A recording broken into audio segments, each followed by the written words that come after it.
पिछले चैप्टर में मैंने आपको पार्टनरशिप फंडामेंटल्स समझाया था। आज मैं आपको गुडविल समझाने जा रही हूँ। गुडविल कॉन्सेप्ट के according goodwill is a positive reputation of the firm which gives the earning capacity of super profit in case of similar business or similar firms. Okay, as it is given, goodwill is the value of reputation of the firm in respect of profit expected in future over and above the normal profit earned by other similar firms. So the goodwill is generated due to hard work, sacrifices and satisfaction of the consumers, and which gives the special reputation in the market. अगर हम simple शब्दों में बोलेंगे तो goodwill positive reputation है जो कि partners के सेक्रीफाइस, पार्टनर्स के hard work, good quality of work, good quality product, after sale services, customer satisfaction को प्रमोट करने की वजह से जनरेट की जाती है। और गुडविल की वजह से earning capacity of profit is increased. जो सेम फर्म है उन दो सेम फर्म में किसी एक फर्म का प्रॉफिटेबिलिटी ज़्यादा होगी, उसका रीज़न उसकी पॉजिटिव रेपुटेशन या गुडविल होगी। अब हम इसके फीचर्स और कैरेक्टरिस्टिक्स की स्टडी करेंगे। Features in the sense, first one, there are two types of assets. First one is tangible assets, another one is intangible assets. Tangible assets which has physical existence and which we can see and touch, but the intangible assets are the assets which we can feel, we can't touch, they are not having any physical existence, जिनका अपना physical existence नहीं होता है, केवल महसूस किया जा सकता है। Second one, does not separate from the owner. Goodwill never be separate from the owner or organization. Business से अलग नहीं किया जा सकता है गुडविल को। गुडविल जो है या रेपुटेशन जो है वो उस पर्टिकुलर ऑर्गेनाइजेशन के साथ ही अटैच्ड होती है। Third one is due to goodwill earning capacity of profit और हायर प्रॉफिट और super profit is there. Goodwill की वजह से आप प्रॉफिट ज़्यादा अर्न कर सकते हो, सुपर प्रॉफिट अर्न कर सकते हो। Attractive force for the customers which attracts the customer due to behaviour of the organisation, due to after sale services, good quality product और द रीजनेबल रेट्स। इन सब की वजह से जो ऑर्गेनाइजेशन है उसकी रेपुटेशन अच्छी होती है और रेपुटेशन की वजह से गुडविल बनती है। Next one is comes into the existence like location, favourable contracts and brands, trademarks, copyrights etcetera. So what happen, goodwill is due to, अब लोकेशन, अगर आप बात करते हैं लोकेशन की, if the place is market area होगा तो naturally आपका जो बिजनेस है उसकी अर्निंग कैपेसिटी अच्छी होगी, प्रॉफिटेबिलिटी अच्छी होगी due to location is favourable for you. Second one, favourable contacts, if the partners are good in behaviour, उनके अच्छे कॉन्टैक्ट्स हैं तो आपके कस्टमर्स ऑटोमेटिकली इंक्रीज हो जाएंगे। सिमिलरली ट्रेडमार्क और ब्रांड और पेटेंट, इन सब का भी हम क्यों जाते हैं, हम नेचुरली हम ब्रांडेड प्रोडक्ट्स के लिए ही जाते हैं, तो उसका रीज़न क्या होता है, उसका गुड क्वालिटी ऑफ प्रोडक्ट होगा। Now I will teach you need for valuing goodwill. Why we need to value the goodwill? हमें goodwill के valuation की क्या आवश्यकता होती है? First one is when the profit sharing ratio is going to be changed. अगर जो existing firm है उसके partners आपस में profit sharing ratio को change करना चाहते हैं तो हमें goodwill का valuation करने की ज़रूरत होगी। Second one, when the new partner admits in the firm, जब कोई भी नया पार्टनर फर्म में एंटर होगा तो उसका शेयर निकालने के लिए बाकी के पार्टनर्स को या remaining partners should has to sacrifice their profits, तो उस कंडीशन में भी आपको गुडविल का वैल्यूएशन करना होगा। Third one is when any partner is retired और डेथ ऑफ अ पार्टनर, किसी भी पार्टनर की डेथ के केस में या रिटायरमेंट के केस में एग्जिस्टिंग पार्टनर्स के प्रॉफिट शेयरिंग रेशो बढ़ जाएंगे और जो जाने वाला पार्टनर है वो अपना प्रॉफिट सेक्रीफाइस करके जाएगा, इसलिए क्या होगा, गुडविल का वैल्यूएशन करना होगा। यहाँ मैं आपको ये चीज़ क्लियर कर देना चाहती हूँ, when any partner comes into the firm, he brings the amount of goodwill for share of profit। कोई भी पार्टनर फर्म में आने के समय अपनी फर्म के प्रॉफिट शेयर के लिए जो कंफर्म करेगा उसके लिए वो गुडविल लेकर आएगा, और फर्म की एसेट्स और लायबिलिटीज़ में शेयर लेने के लिए वो कैपिटल लेकर आता है। ठीक है, तो अब आपको ये क्लियर हो गया होगा। Okay, fourth one is partnership firm sold.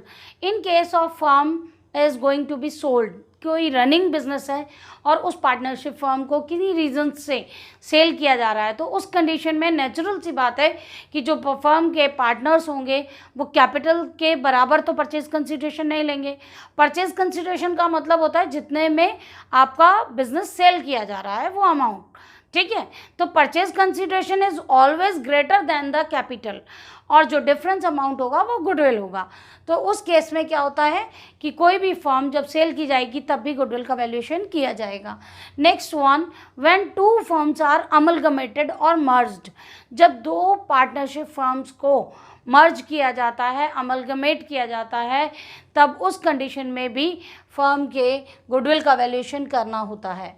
And when the partnership firm is converted into the company, जब पार्टनरशिप फर्म में कैश की रिक्वायरमेंट कम हो, कैश की रिक्वायरमेंट ज़्यादा हो, या बिजनेस का एक्सपेंशन करना चाहते हैं, तो उन सारे ही केसेस में क्या होगा, कंपनी के फॉर्म में कन्वर्ट किया जाएगा। तो पार्टनरशिप को कंपनी के फॉर्म में कन्वर्ट करने के लिए भी फर्म की गुडविल का वैल्यूएशन करना होगा। After teaching the need of the valuation of goodwill, I will teach you about the factors affecting the goodwill. What are the factors which affects the value of the goodwill? First one, efficient management. When the management is efficient, it gives the positivity or reputation is good in the environment. So it is increases the goodwill of the firm. उसमें कर्मचारियों से भी हो सकता है, employees से, customers से, firm के रिलेशंस अच्छे होंगे तो गुडविल अच्छी होगी। ये सब डिपेंड करता है मैनेजमेंट के हाथ में। Second one, favourable contacts. अगर आपके कॉन्टैक्ट्स अच्छे हैं, फर्म के कॉन्टैक्ट्स अच्छे होंगे तो सेल ज़्यादा होगी, सेल ज़्यादा होगी तो प्रॉफिटेबिलिटी बढ़ेगी और रेपुटेशन मार्केट में अच्छी होगी। In that situation favourable contacts works. Favourable location, favourable location means अगर मार्केट कंडीशन में है और आप देखो एक कॉलोनी में या स्ट्रीट में कहीं है, तो उस बिज़नेस के कंपैरिजन में मार्केट कंडीशन में, मार्केट लोकेशन पर जो बिज़नेस होगा उसकी गुडविल और रेपुटेशन दोनों ही चीज़ें अच्छी होंगी, प्रॉफिटेबिलिटी भी इंक्रीज हो जाएगी। Next one, longer establishment. Longer establishment of business means when the business runs for a long period, the reputation और उसका जो एक सर्कल बन जाता है, कस्टमर्स फिक्स हो जाते हैं और कस्टमर्स कंटिन्यूसली उसी पर्टिकुलर ऑर्गेनाइजेशन से ही बिजनेस से, या आप ये कहेंगे कि उसी एंटरप्रेन्योर से गुड्स परचेज करेंगे, तो उसकी वजह से भी गुडविल इफेक्ट करती है। एडवांटेजेस ऑफ पेटेंट, हम बिना पूछे ब्रांडेड प्रोडक्ट्स को ले लेते हैं, उसमें कहीं कोई बार्गेनिंग नहीं होती है। क्यों? क्योंकि हमें पता है कि वो उसकी वैल्यू को जस्टिफाई कर रहे हैं, वो क्वालिटी प्रोडक्ट है और उस प्रोडक्ट में हमें किसी तरह की कोई परेशानी नहीं होने वाली है। तो पेटेंट के भी फैक्टर, जो पेटेंट फैक्टर है वो भी गुडविल पर वर्क करेगा। Next one, quality. If the firm has to provide the quality products, अगर आप क्वालिटी प्रोडक्ट सप्लाई कर रहे हो तो नेचुरली आपकी गुडविल और रेपुटेशन मार्केट में इंक्रीज हो जाएगी। Next one, past performance. If the businessman, जितने भी पार्टनर्स हैं, जितने भी फर्म के वर्कर्स हैं, उन सब की पास्ट परफॉर्मेंस अच्छी होगी, उनका जो बिहेवियर रहा है, उन्होंने कभी किसी के साथ चीट नहीं किया है, क्वालिटी प्रोडक्ट दिया है, रीजनेबल रेट पर दिया है, और जब जब ज़रूरत हुई है कस्टमर को हेल्प किया है, तो उनकी गुडविल इफेक्ट करती है। Next one, access to suppliers. Suppliers उन्हीं फर्म्स को मटेरियल सप्लाई करने के लिए रेडी होते हैं जिनकी गुडविल अच्छी होती है। अगर सप्लायर्स को ऑन टाइम पेमेंट किया जाता रहेगा तो उनके व्यूज़ बाकी मार्केट में भी आपकी रेपुटेशन को बढ़ाते हैं। मार्केट सिचुएशंस में ये हो सकता है कि अगर आपका प्रोडक्ट की डिमांड ज़्यादा है तो आपके डिमांड के अकॉर्डिंग प्रॉफिटेबिलिटी बढ़ जाएगी। प्रॉफिटेबिलिटी बढ़ने से आपकी गुडविल ऑटोमेटिकली इंक्रीज हो जाएगी, एक्सेस प्रॉफिट अर्निंग कैपेसिटी बढ़ा देती है। रिस्क एसोसिएटेड विद बिजनेस, जिस बिजनेस में रिस्क फैक्टर ज़्यादा होगा वहाँ गुडविल कम होगी, और जहाँ रिस्क फैक्टर कम होगा वहाँ गुडविल ज़्यादा होगी। Nature of business, nature of business में आपके बिजनेस का नेचर कैसा है, उसमें आप कंज्यूमर प्रोडक्ट सेल कर रहे हैं या कैपिटल गुड सेल कर रहे हैं, इस पर भी डिपेंड करता है, क्योंकि जैसा नेचर ऑफ बिजनेस होगा उसके अकॉर्डिंग डिमांड कम और ज़्यादा होती है, और डिमांड के बेसिस पर ही आपका प्रोडक्ट सेल होगा और प्रॉफिटेबिलिटी इफ़ेक्ट करेगी।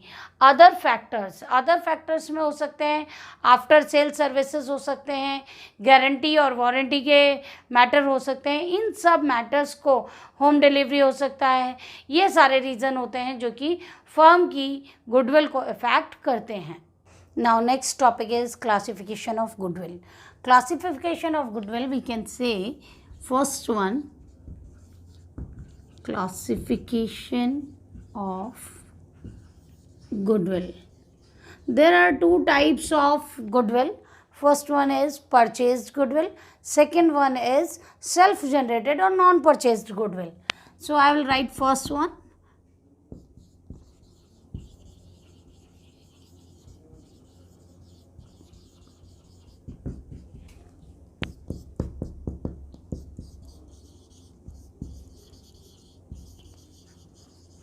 Non-purchased or self-generated goodwill. Now I want to tell you that self-purchased goodwill means, अगर आपको ध्यान हो हमने ओपनिंग एंट्रीज़ की थी क्लास 11th में। जब हम ओपनिंग एंट्रीज़ करते थे तो उस समय हमारे पास क्या होता था, assets plus goodwill equals to liabilities plus capital. इसे हम यहाँ पर परचेज कंसिडरेशन मान सकते हैं। तो जब भी हमारा लायबिलिटी प्लस कैपिटल ज़्यादा होता था कंपेयर टू एसेट्स, तो बैलेंसिंग फिगर में हम इसे क्या निकालते थे, गुडविल निकालते थे। तो ये गुडविल जो परचेज़ की जाती है, जब भी किसी का एक रनिंग बिजनेस होता है और उस रनिंग बिजनेस को परचेज़ किया जाता है, और उस समय पर आपके एसेट्स और लायबिलिटी का डिफरेंस जो बेसिक इक्वेशन है उसके हिसाब से क्या होता है, capital equals to assets minus liabilities ही होगा बेसिक इक्वेशन के हिसाब से, because basic equation is assets equals to liability plus capital. जब हम इसे आपके इक्वेशन पैटर्न पर जाएंगे तो उसमें हो जाएगा क्या, assets minus liability equal to capital. लेकिन जब कैपिटल आपकी ज़्यादा होगी तो उस कंडीशन में जो बैलेंसिंग फिगर होगा वो गुडविल होगा। तो बिज़नेस जब भी परचेज़ किया जाएगा तो परचेज बिजनेस में गुडविल परचेज़ की जाती है, जो कि ऑलरेडी रनिंग बिजनेस को परचेज़ कर रहे हैं। तो जो पिछले बिजनेसमैन की रेपुटेशन है, जो उसकी एफर्ट्स हैं, उन सारे एफर्ट्स का यहाँ पर आपको payment in form of goodwill करना पड़ेगा। सेकंड होगा नॉन परचेज्ड और self generated goodwill. Non purchased और सेल्फ जनरेटेड गुडविल वो होगी जहाँ पर कि बिजनेसमैन खुद अपना एक बिज़नेस लॉन्ग टर्म तक रन करेगा और अपनी मार्केट में रेपुटेशन तैयार करेगा, उसे हम बोलेंगे सेल्फ जनरेटेड गुडविल। क्लियर?